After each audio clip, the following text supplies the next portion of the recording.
Ex-art student here. Today I am going to create a stamp. I thought a stamp would be fun because I haven't done it in a while, and when I was unpacking the boxes after our move, I happened to find all of my stamp making supplies, and what better thing to do than try to make a stamp. Luckily, I actually had a previous design that was supposed to have ravens and space involved.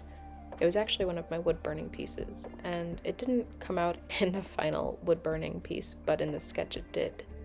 I decided to get inspiration from there and try to create that piece.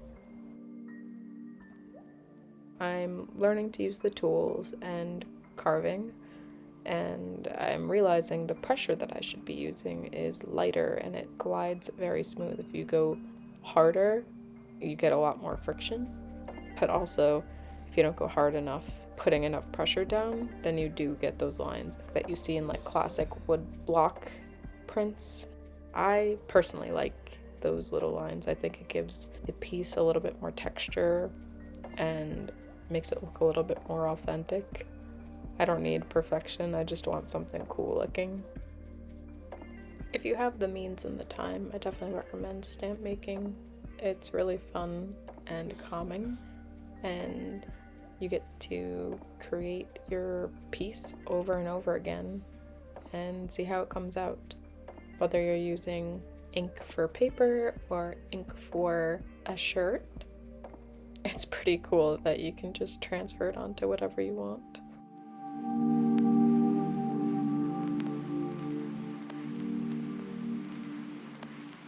I got inspired to do this piece by looking at one of the paintings of Sophie McPike. She plays around with watercolor and negative space and creating these interesting designs or shapes, and I wanted to create that.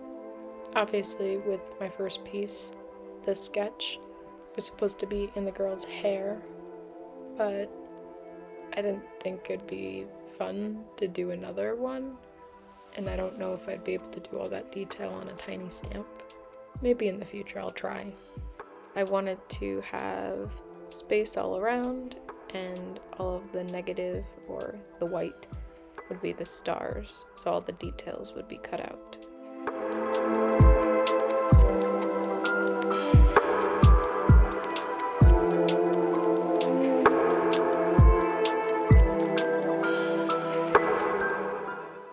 This piece also kind of reminds me of a book that I would read to my students. It's about a raven, and it's about a Native American tale. It's the mythology of the raven and its significance, and it's a cute little story to read to kids. And it talks about how he is a trickster, and the story starts out with him flying over the world and seeing that all the people live in the darkness, so they're just in this dark sky, and he sees a light, and he goes to that place, and he finds that the sky chief has the sun, and it's all for them. Long story short, he winds up tricking them and stealing the sun in order to give it to the people so they no longer have to live in darkness. I don't know if my piece is slightly inspired by that, or I just wanted to draw something fun and celestial.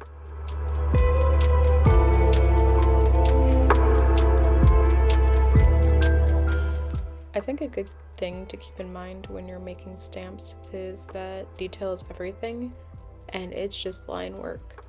So if you're trying to create some kind of depth or shadow, you really need to realize that it's just the raised pieces of the stamp and then the carved out.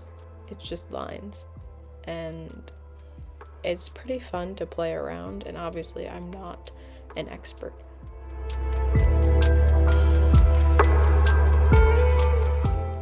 I wanted this to be a very simple design where it's just black and little tiny pieces of stars. So I added a lot of tiny little marks to represent stars, as well as a little bit of detailed stars. After I was done carving, I put the ink on my glass to spread it out on my roller, so then I could properly apply it to the stamp. And this is just a test run because I wasn't too sure if I would like it on my canvas, and I put it in my sketchbook. I wasn't really happy with the result because the face was just throwing me off. It looks like a smiley face unintentionally, and I didn't want it to look goofy, especially because I just put in all that effort. So here I'm straightening up some lines and deciding how to fix it. The best way for me was to carve out that moon, and I was going to do a giant circle. I wound up making it look like an eye, which I'm actually pretty happy with. Here I'm painting my triangle canvas. After that dried, it was time to add ink to my glass and use the roller, make sure it was covered completely. I think I had a little bit too much ink, or maybe I should have cleaned the glass, but this texture transferred onto the stamp, which eventually transferred onto the canvas. I'm still happy with the result, but in the future I want to get rid of that weird texture.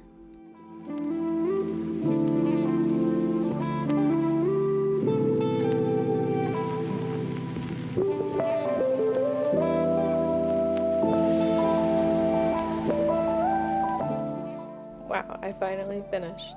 Now let's take a look at those close-up shots to really admire that detail.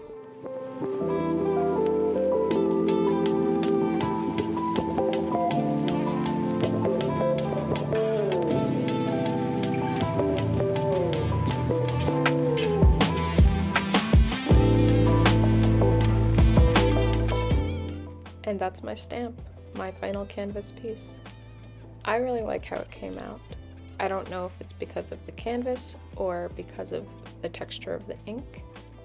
Maybe in the future I'll do it on a flatter surface and a little bit less ink that doesn't look that way, because I think I lost some of the details, but the whole image still comes across that it's like a space raven thing, and I'm happy with that.